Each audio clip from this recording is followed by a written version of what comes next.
আমি জীবনেও কখনো ভাবিনি যে আমার গ্রামে বিয়ে হবে, কিন্তু দেখো সেই শেষমেশ আমি গ্রামের বউই হচ্ছি।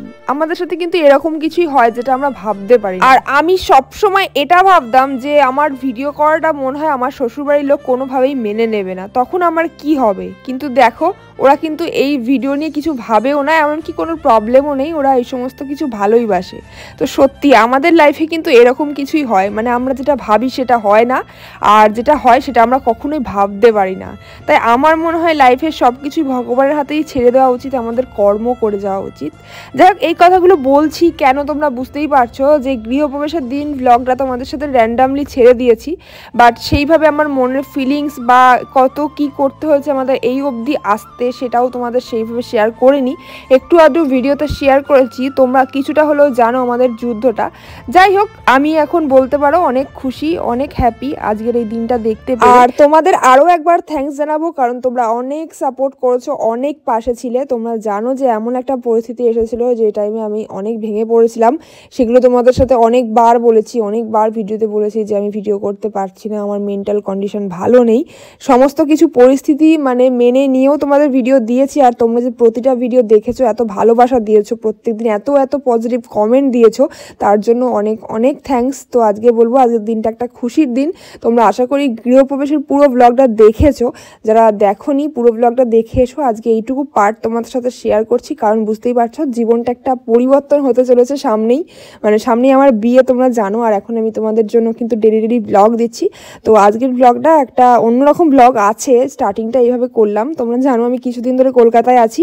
তো দেখো আমি ভেবেছিলাম শহরের বউ হব, কিন্তু শহরের বউ হতে পারেনি, বাট শহরে গিয়ে কিন্তু কাজ করার ক্ষমতা তৈরি করতে পেরেছি। সেগুলো কিন্তু একমাত্র সম্ভব হয়েছে তোমাদের দাদাভাই আমার পাশে ছিল বলে। সত্যি কথা বলতে দেখো, আমি তো গ্রামের মেয়ে, তোমরা জানো। আমি কিন্তু গ্রামের মেয়ে হলেও শহরে গিয়েও মানে ছোটোবেলা থেকে যুদ্ধ করছি, পড়াশোনা আমার শহরে, সব কিছুই কাজকর্ম শহরে করেছি। বাট কলকাতাটা আমি অত ভালো মতো চিনতাম না, কিন্তু তোমাদের দাদাভাইয়ের চক্করে বা তোমার দাদাভাইয়ের পাল্লায় পড়ে, তোমাদের দাদাভাইয়ের দৌলতে আমি কিন্তু কলকাতা শহরটা একটু আধটু চিনে গেছি। এখন একা কিন্তু ছেড়ে দিলে আমি মোটামুটি এ প্রান্ত থেকে ও প্রান্ত যেতে পারবো, কিন্তু একটা টাইম আমি কিছুই চিনতাম না। তাও সত্যি কথা বলতে এখন ওর সাথেই যাই, তো আমার একা একা যেতে ভয় লাগে। তো বাই দ্য ওয়ে আজকে কিন্তু একটা ভালো জায়গায় যাচ্ছি, একটা দারুণ জায়গায় যাচ্ছি, তোমাদের সাথে আগের ভিডিওতে শেয়ার করেছিলাম। আজকে আমরা যাচ্ছি হচ্ছে তামান্না ভাটিয়ার একটা লাইভ কনসার্ট আছে, ওখানে নাচ করবে তামান্না ভাটিয়া, আর পাশাপাশি সুনিধি চৌহান কিন্তু ওখানে গাইবে, গান করবে। তো সেটা তোমাদের সাথে আজকে ভিডিওতে শেয়ার করবো। ওখানে গিয়ে আমরা অনেক মজা করেছি, তো দেখো সম্পূর্ণ ভিডিওটা। দেখো রেডি হয়ে আমরা এখন বেরিয়ে পড়েছি। আর তুমি কি এক্সাইটেড? অবশ্যই। আজকে আজ কি রাত গিয়ে জানতে পারলে যে আমরা যেখানে যাচ্ছি, যে উদ্দেশ্যে যাচ্ছি সে আসছেই না, তাহলে ভাই আমার তাহলে তোমার কি হবে? তাহলে তুমি নাচবে না আমি নাচবো, ঠিক আছে? 9:30 বাজে, এখন বেরিয়েছি, অলরেডি চলে আসার কথা, তো আমরা এখনো স্পটে যাইনি, ঠিক আছে? এখনো যেতে হবে। আমরা যাচ্ছি এখন সায়েন্স সিটি, চলো মেলা প্রাঙ্গণ। হ্যাঁ মেলা প্রাঙ্গণ, ওখানে আগের দিন গেছিলাম যেখানে, সেখানেই আর কি। তো চলো যাওয়া যাক। আরে এতটাই এক্সাইটেড মানে তোমার সাথে যে প্র্যাঙ্ক হচ্ছে, তামান্না ভাটি আসবে না ভাই, মজাক মত করো, সিরিয়াসলি পুরো প্র্যাঙ্ক হচ্ছে। তুমি লাস্ট অবধি দেখো। আমাকে কি ভালো লাগে কেন বলতো? নাচটার জন্য বলছে, এমন করে নাচ সবাইরই ভালো লাগে, আমারও ভালো লাগে, কিন্তু ব্যাপারটা হচ্ছে তোমার সাথে প্র্যাঙ্ক হচ্ছে, সিরিয়াসলি প্র্যাঙ্ক হচ্ছে। চলো, আমি দেখেছি টিকিটে লেখা ছিল, ঠিক আছে চলো। তো আজকে তো আমরা এসেছি এখন এখানে তামান্না ভাটিয়াকে দেখতে আর সুনিধি চৌহানের গান শুনতে। তো যাওয়ার পর না সত্যি একদম মানে কনফিউশনে পড়ে গেছিলাম যে ঠিক জায়গায় আসলাম তো। আর এই চারপাশে এত লোকজন দেখে সত্যি মানে একটু টেনশন লাগছিল, একটু ভয় লাগছে, একটু কেমন লাগছে, একটু কেমন অড ফিল হচ্ছে। কারণ এইরকম রাত্রিবেলা কলকাতা এরকম প্রোগ্রাম দেখতে জীবনেও আসিনি। সবাই নাচ দেখে মনে হচ্ছে নাচ করি। তো আজকে তো নেচে ফাটিয়ে দিয়েছি, হেভি মজা হয়েছে, হেভি ভালো লেগেছে। তো দেখো তোমাদেরও ভালো লাগবে।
হেভি মজা করেছি আমরা, হেভি মজা, জাস্ট একবারে দারুণ ফাটাফাটি মজা। সত্যি কথা বলতে ফার্স্ট টাইম এরকম গেলাম, অনেকবার এরকম চান্স পেয়েছি, বাট এইভাবে রাত জেগে কোনোদিনও দেখা হয়নি বা যাওয়া হয়নি, মানে এরকম কোনো লাইভ কনসার্ট দেখার।